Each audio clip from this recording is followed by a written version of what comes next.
नमस्कार मंडळी, मी आज तुमच्यासोबत शेअर करणार आहे हरभऱ्याची भाजी. सिंपल अशी आणि हेल्दी पण आणि छान पण लागते.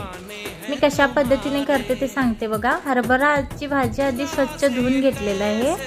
त्यानंतर तिथे मी 2 मिनिटं पाणी नितळण्यासाठी ठेवलेलं आहे आणि त्यानंतर लसूण वगैरे बारीक चेचून घेतलेलं आहे. त्यानंतर हिरव्या मिरच्या आणि शेंगदाणा पण बारीक चेचून घेतलेला आहे. त्यानंतर भाजीतलं पाणी पण नितळून झालेलं आहे म्हणून बारीक कट करून घेतलेलं आहे भाजीला पण. हरभऱ्याची भाजीला बघू शकता अशा प्रकारे. त्यानंतर कढई घेतलेली आहे. कढईमध्ये तेल गरम झाल्यावर मी त्याच्यामध्ये मोहरी, जिरं, लसूणची फोडणी दिलेली आहे. मिरची पण ते आपण चेचलेले बारीक कट करून घेतले, चेचलेलं ते पण घालून घेतलेलं आहे फोडणीमध्ये. त्यानंतर थोडंसं भाजून घेतलेलं आहे, चमच्याने हलवून घेतलेलं आहे. त्यानंतर त्याच्यामध्ये मी हरभऱ्याची भाजी मिक्स करून घेतलेली आहे बघू शकता.